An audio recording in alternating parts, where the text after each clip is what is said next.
Assalamualaikum. Uh, Nama saya Sani bin Saliman. Nombor kad matrik 268790. Berkenaan dengan tugasan 2. Tajuk saya ialah kes penderaan bayi di Malaysia. Pengenalan. Dari kajian yang dijalankan Ahmad L 2019, sebanyak 26.8% kes dera kanak-kanak atau bayi dilaporkan di Malaysia, menjadikan mereka salah satu kumpulan umur yang paling rendah. Jabatan Kebajikan Masyarakat melaporkan pada tahun 2015 hingga 2019 127 kes kematian berkaitan penderaan kanak-kanak dan bayi direkodkan. Bayi menyumbang sebahagian besar daripada kematian ini. Kementerian Pembangunan Wanita, Keluarga dan Masyarakat 2020 dalam laporan.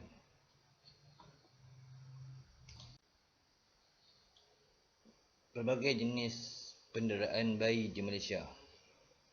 Ada di sini 4 jenis penderaan. Penderaan fizikal berkenaan dengan penderaan bayi. Penderaan fizikal mungkin sebagai menggoncang, memukul, menendang atau membakar bayi. Dan jenis penderaan gangguan seksual. Ia berbentuk seksual atau eksploitasi yang dikenakan ke atas bayi ataupun kanak-kanak. Penderaan yang ketiga, penderaan emosi, seperti menganiaya emosi pada kanak-kanak dan bayi, mengakibatkan kesan buruk kepada mentaliti, kesejahteraan emosi dan psikologi mereka. Dan jenis penderaan bayi ataupun kanak-kanak yang keempat, pengabaian. Ini berlaku sewaktu penjaga gagal memberikan penjagaan atau perhatian yang diperlukan untuk kesejahteraan bayi dan kanak-kanak.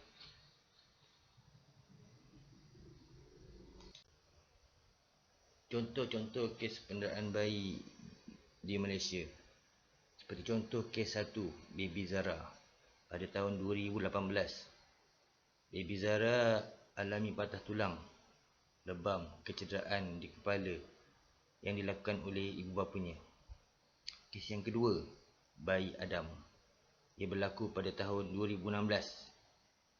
Bedah siasat Baby Adam mendedahkan kecederaan yang meluas dan teruk pada bahagian tulang. Tulangnya patah, termasuk tulang rusuk, pendarahan dalaman dan kecederaan otak.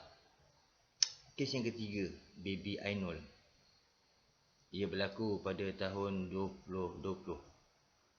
Pengasuhnya gagal memberikan penjagaan yang sebaiknya, mengakibatkan kematian Baby Ainul dan akibat dehidrasi dan kekurangan zat makanan. Untuk kes yang keempat, Baby Aisyah. Ia berlaku pada tahun 2017. Baby Aisyah seorang bayi berusia 3 bulan yang telah mengalami pendarahan seksual oleh saudaranya sendiri. Perkembangan dasar kerajaan mengenai isu penderaan bayi di Malaysia. Rangka Kerja Perundangan Dasar Perlindungan Kanak-kanak pada tahun 2009 mengukuhkan lagi rangka kerja undang-undang untuk menekankan pencegahan, campur tangan awal dan kepentingan terbaik kanak-kanak. Muhammad et al. 2019. Rancangan dan Strategi Negara Pelan Tindakan Kebangsaan untuk Kanak-kanak pada tahun 2002 sehingga 2010. Dan rancangan seterusnya seperti Pelan Strategi Kebangsaan Penjagaan dan Pembangunan Awal Kanak-kanak 2016 hingga 2025. Dasar kerajaan seterusnya memperkukuhkan perkhidmatan perlindungan kanak-kanak, penumbuhan dan peningkatan institusi dan mekanisme yang bertanggungjawab untuk melindungi kanak-kanak seperti Jabatan Kebajikan Masyarakat serta Polis Diraja Malaysia. Dan seterusnya, perkembangan dasar kerajaan, kesedaran dan pendidikan awam. kempen, inisiatif dan bahan sumber telah dibangunkan bagi meningkatkan kesedaran tentang tanda-tanda penyalahgunaan kepentingan, melaporkan syak wasangka dan perkhidmatan sokongan yang tersedia. Dan dasar kerajaan seterusnya, bekerjasama dan penglibatan pihak berkepentingan seperti agensi kerajaan, pertubuhan bukan kerajaan (NGO). Dia menjaga penjagaan kesihatan, pekerja sosial, pendidik dan pihak berkepentingan komuniti yang bekerjasama untuk berkongsi maklumat, menyelaras usaha dan mengumpul sumber. Punca kes penderaan kanak-kanak di Malaysia. Puncanya adalah seperti jurang sosioekonomi. Kemiskinan atau pengangguran adalah jurang kepada sumber menyumbang kepada kelemahan keluarga dan boleh meningkatkan tahap tekanan yang berpotensi membawa kepada penderaan kanak-kanak ataupun bayi. Punca kes yang kedua, tekanan ibu bapa dan isu kesihatan mental.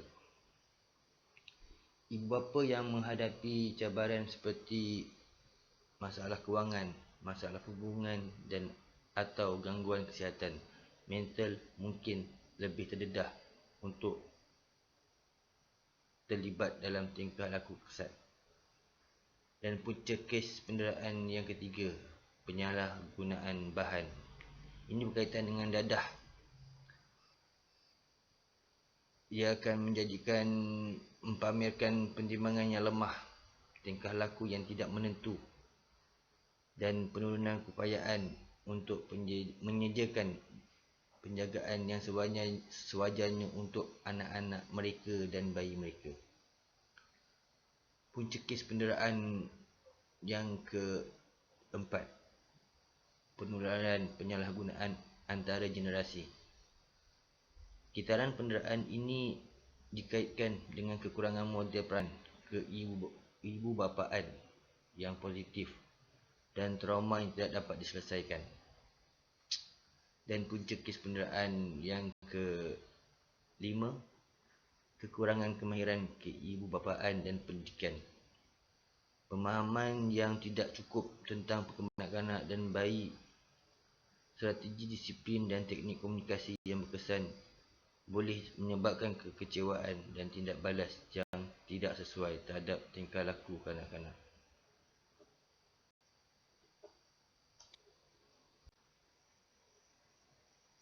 Kesan-kesan kes penderaan kanak-kanak di Malaysia adalah seperti kesan kesihatan fizikal dan psikologi. Contohnya patah tulang, kerosakan otak, kerosakan organ dalaman yang membawa kesan berpanjangan dalam perkembangan fizikal dan kesihatan badan mereka, badan kanak-kanak ataupun bayi tersebut. Kesan yang kedua, perkembangan kognitif terjejas. Tekanan dan trauma yang dialami oleh bayi ataupun kanak-kanak boleh mengganggu perkembangan otak, mengakibatkan kelewatan kognitif, sukar untuk belajar dan prestasi akademik yang terjejas. Kesan yang ketiga, isu tingkah laku jangka panjang. Ia mengakibatkan tingkah laku jangka panjang bukan sahaja memberikan kesan kepada individu, tapi juga menyumbang kepada cabaran masyarakat, termasuk peningkatan kadar jenayah dan ketidakstabilan sosial. Kesan kes penderaan yang keempat, kesan hubungan interpersonal. Kesan ini mengalami gangguan keterikatan, bergelut dengan keintiman emosi dan menghadapi kesukaran untuk mewujudkan hubungan selamat dan penjaga dan rakan sebaya. Dan kesan yang kelima, kos kemasyarakatan dan ekonomi. Penyediaan perkhidmatan penjagaan kesihatan, campur tangan perlindungan kanak-kanak dan prosedur undang-undang berkaitan kes penderaan memerlukan sumber kewangan yang banyak. Cadangan terhadap masalah penderaan bayi boleh diatasi menerusi proses penggubalan dasar awam. Antaranya seperti memperkukuhkan lagi perundangan, meningkatkan lagi perkhidmatan perlindungan kanak-kanak dan bayi, mempromosi kesedaran dan pendidikan awam, melaksanakan program intervensi awal dan sokongan, dan memperkukuhkan kerjasama dan perkongsian data.